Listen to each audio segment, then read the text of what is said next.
we're traveling backwards to stories of yesteryear. You gotta see this Time Machine edition.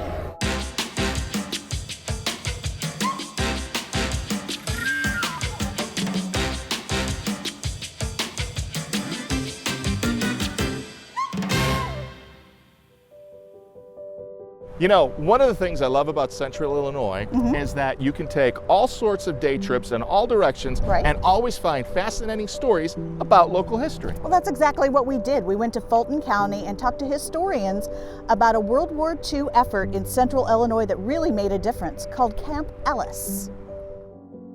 In Fulton County, you can drive through the rural area between Alpaca, Table Grove, and Bernadotte and see nothing but typical Illinois countryside. What you don't see is the history. Where the tall grass now grows, there used to be a bustling community called Camp Ellis. During World War II, as World War II was getting started, the United States didn't have a place to train people to be support people for the war. For 3 years, from 1942 to the winter of 1945, this was the home to Camp Ellis, a United States training center and POW camp. Here are just a few of the things you could find here. There were more than 70,000 soldiers and volunteers being trained.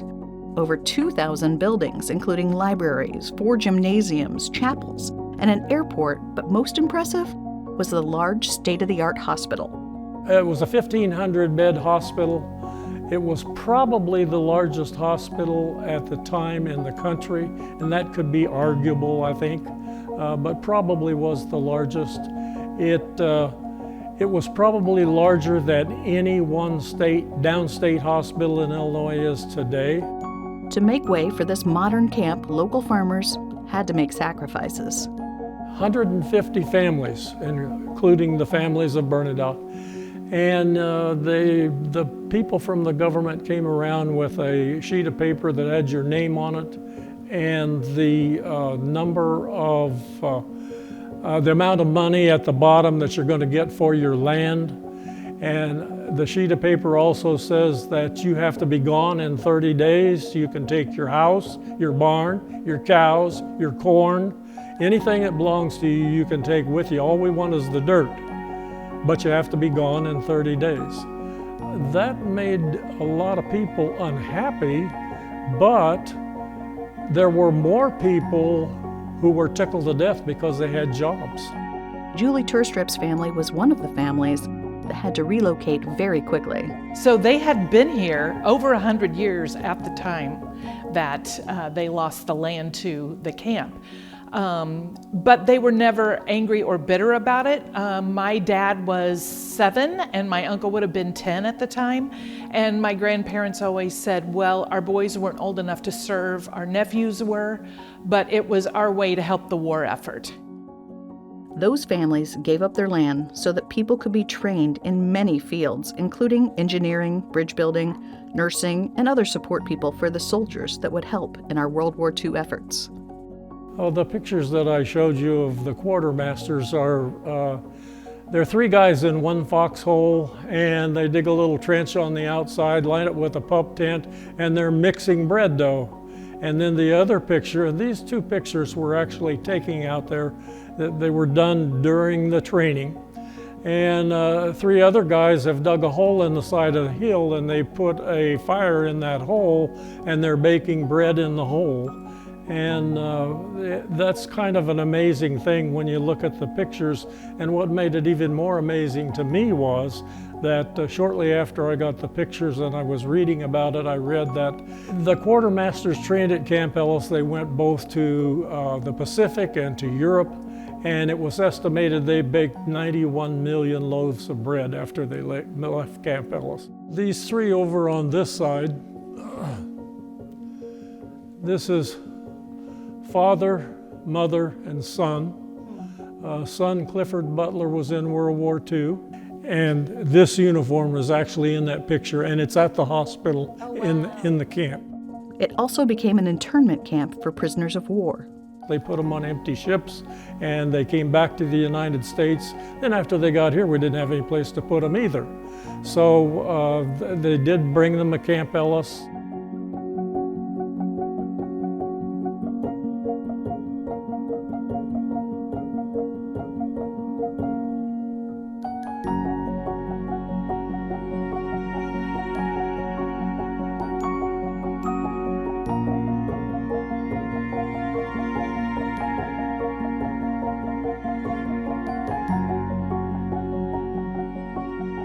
All of the buildings were moved out. Most of them sold. Some of them were moved as a whole building, but a lot of them just torn down and used as material. They dug up all the water system. All of the telephone communication system was taken down and used somewhere else.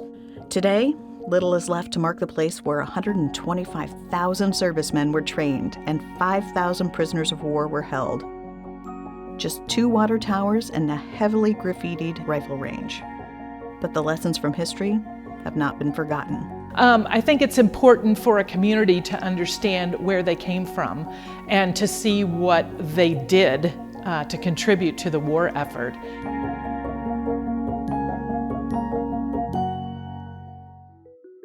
Don't you love the joys of home ownership? Well, I mean, owning a house can be great, but it also can be a big drain on your wallet. Oh, it can get so expensive. But there's a Chillicothe designer who's made a model home that he says would drastically reduce the costs of construction and energy. Well, let's take a look. Timothy Tobin thinks he has a better way to build homes. It's easier on the environment, and it's easier on the wallet. His secret? Steel. It's comfortable. I'd live here. Tobin owns Eagle Companies in Chillicothe, where he designs and builds modular structures for customers across the country and beyond. Inside a massive shed at Eagle, he has been creating model homes made of steel. It's taken more than 3 decades to develop his vision. But this is a 30-year assembly of going out to projects and coming back and say, hey, we can do better. We got to move this and we got to change this. And that's how you got here. You couldn't have just done this from scratch. His 1-bedroom model covers about 1,000 square feet. A conventional home that big would cost upwards of $200,000. Tobin's steel home would cost $150,000. Plus, it's energy saving. The house is pressurized. That means the air does not have to be circulated to be cooled or heated nearly as frequently as in a conventional home. You open that door and you can slowly open it and you can feel the pressure. Yeah, it pushes out. I'm going to turn on the bathroom fan, exhaust fan, which is about 60 CFM. Okay, watch what happens there. And all I'm going to do here is take a little bit of exhaust from my exhaust fan.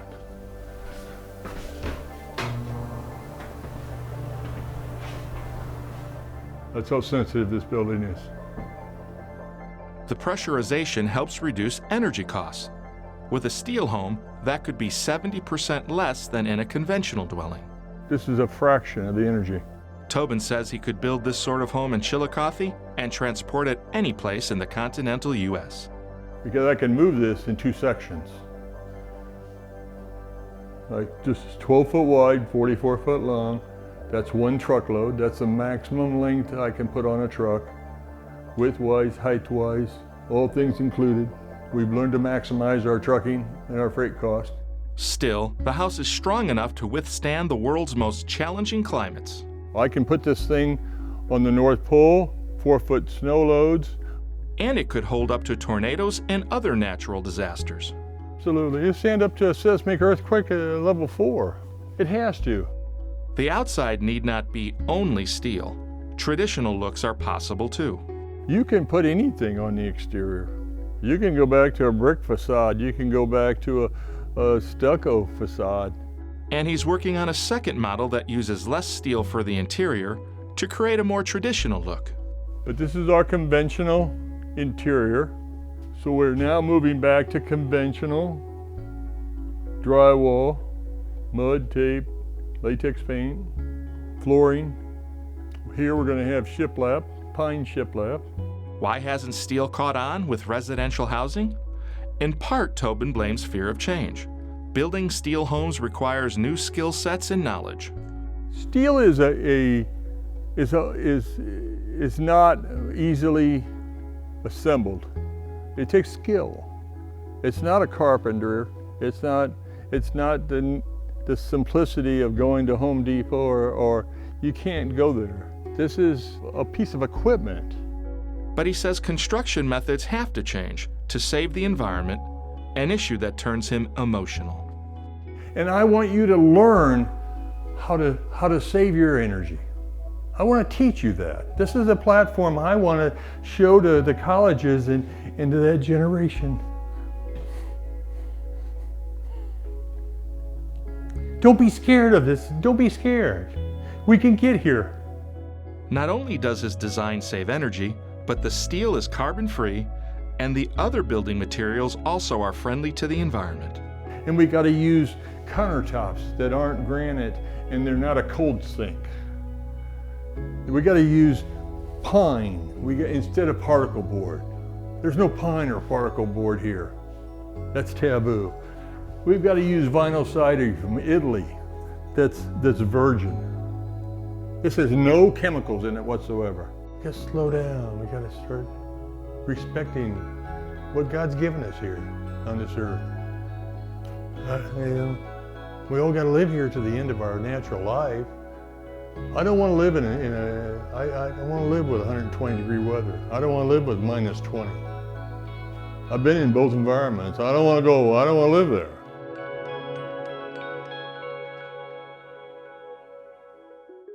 Well, that's an interesting approach, but it's not the first time steel houses were a thing in central Illinois. Let's crank up that time machine and go back decades and decades ago when those steel houses started popping up all over central Illinois.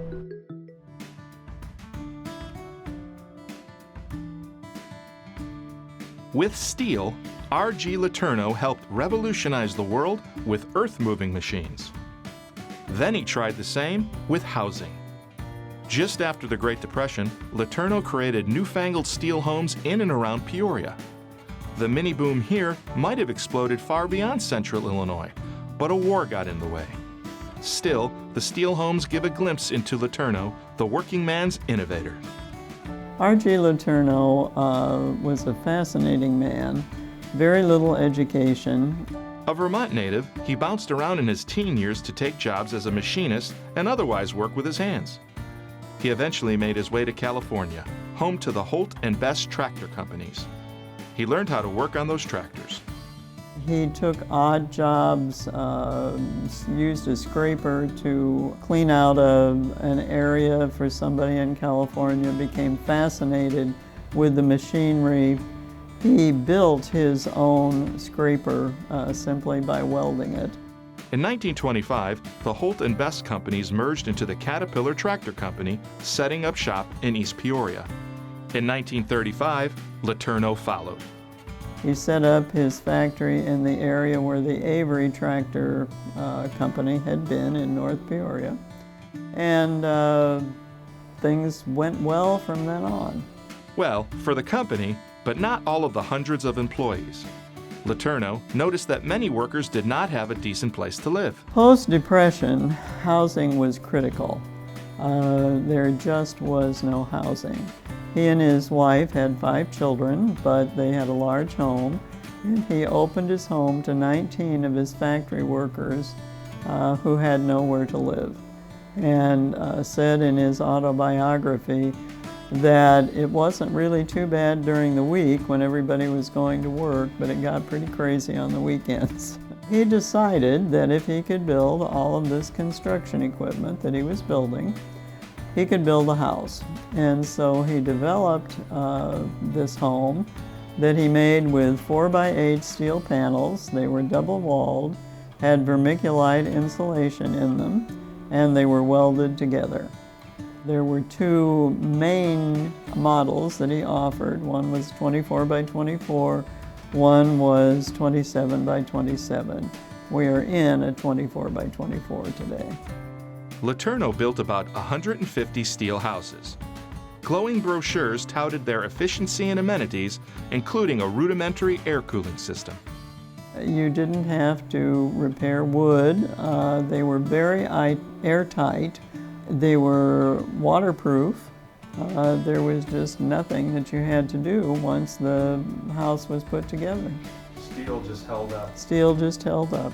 Near the Averyville factory, he built a cluster of homes like this one as rentals. Others were sold outright in Peoria, Peoria Heights, Creve Coeur, and elsewhere.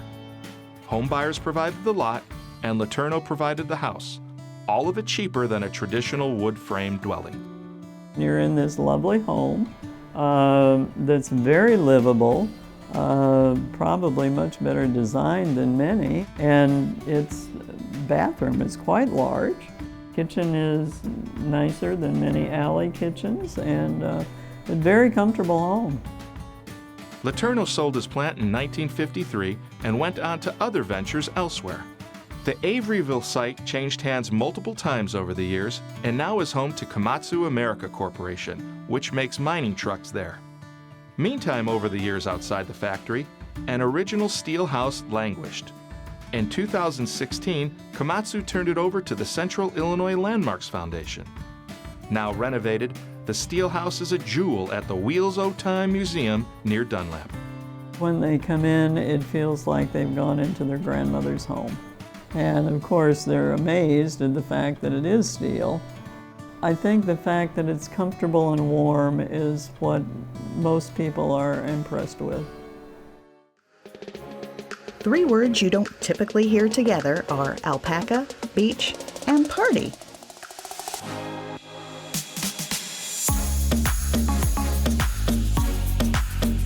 That is, unless you've stumbled upon the Little Creek Alpaca Farm in Plymouth, Illinois. They've taken a few simple ingredients like a white sand beach loaded with toys, a 2-acre pond, and added 46 alpacas to create a fun family activity that the people of McDonough County were not expecting. Alpacas, Little Creek Alpacas. I think what I liked most about them, or what's surprising, is just how people-like alpacas are. They're kind of like an introverted human mixed with a cat. So, and they're just, I don't know, there's just something so peaceful about them. And that, I guess that just really surprised me how easy it would be too. They're really easy to take care of. As long as you give them proper nutrition and keep their stress levels down by giving them a good environment to live in, then they're very healthy, hardy animals, as long as they have everything they need.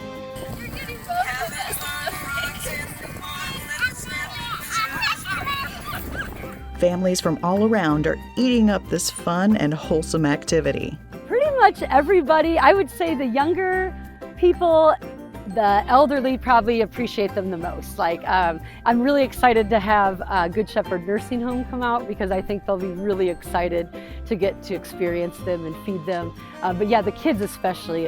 And the nice thing is even if there's someone in the family that maybe isn't real into animals, there's so many other things they can do here. You know, Dad can go fishing if he doesn't want to see the alpacas or, or go listen to the music. Oh my goodness, look at that. You just scarfed that right down, didn't you?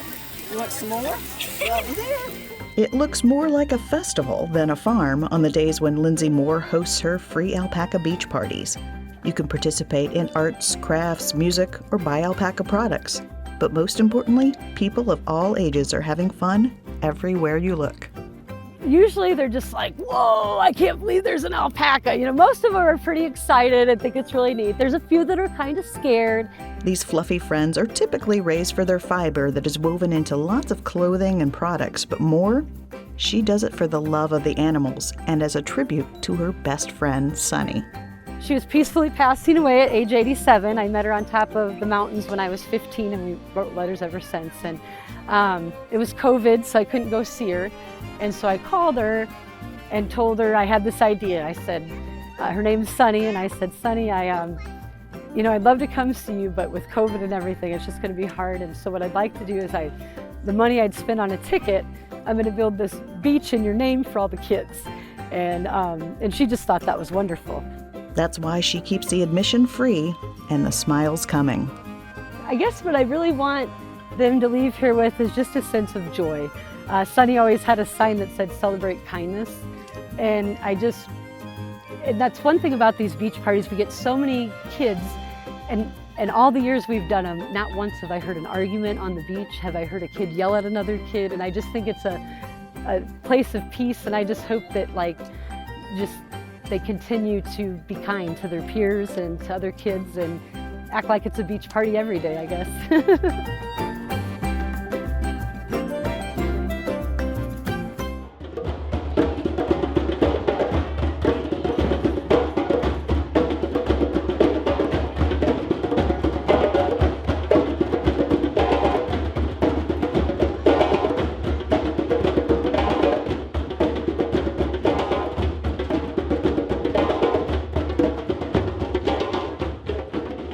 name is Natasha Green, and I started this drum circle in 2020 with the help of friends, many friends, because we had to be outside and we needed activities, and this was something that we could continue to do when everything was locked down. Originally, I worked across the road as a music teacher at the Montessori that was at the time called Anew, and I started collecting a lot of drums for the classroom, and we would go out for recess and I would look across at this park and think, I should share these drums with the community too. So, I mean, it was just something that I fell in love with and wanted to have the community join in on. Natasha had seen a video of me and my friends playing on another event that I work with, and she contacted me and said she had this drum circle going on, and this was years ago. It was relatively small at that time, and I saw her doing this, and I had to be here to help her. Like anything that I could do, anytime that I could give to breathing this into Peoria, like I was going to give everything I possibly could.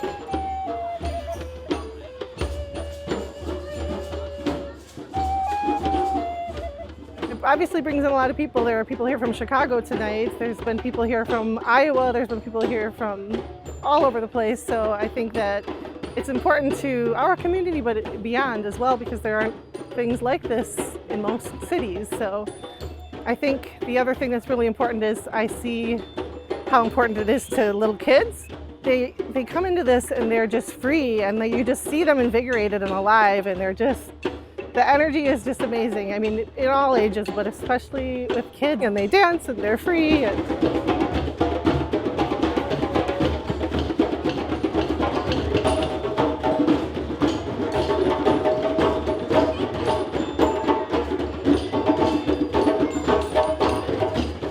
I've not seen a single human not hear or play the thing and not be completely fascinated by it. And so it's about getting everybody to realize that joining in makes a big difference. And when a bunch of people join in, and lots of good things can happen.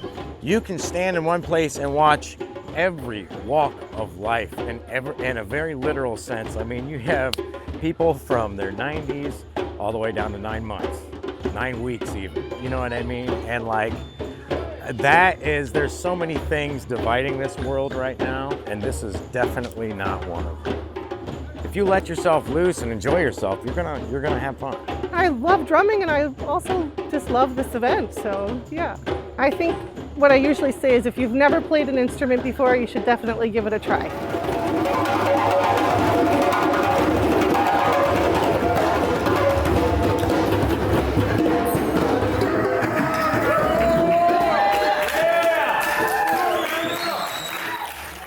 Boy, with all those great time machine type stories we just did, it's too bad this episode also didn't have an 8-track time machine. Ooh, that would have been good, but you were still going to do a few more 8-track time machines for us, but you do have an announcement for our viewers. Ah, yes, this is the last episode I'll be on for You Gotta See This.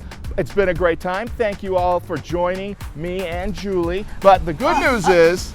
We're still going to be on. We're still going to see You Gotta See This, but... But the we is not me. The we is not him. Do we really need him? Make sure next time you tune in for You Gotta See This.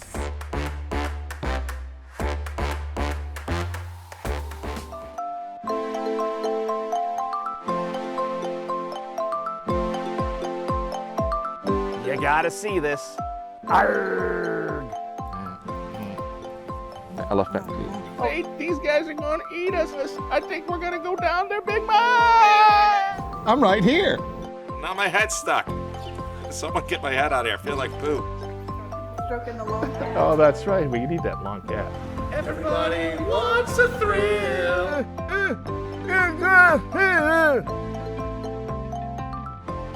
The Addams Family. Da da da da.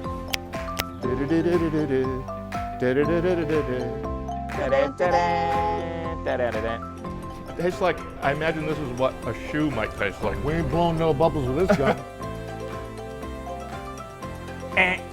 Smell you later, smell you later. Merry Christmas. Merry Christmas! Holy crap! You gotta see this!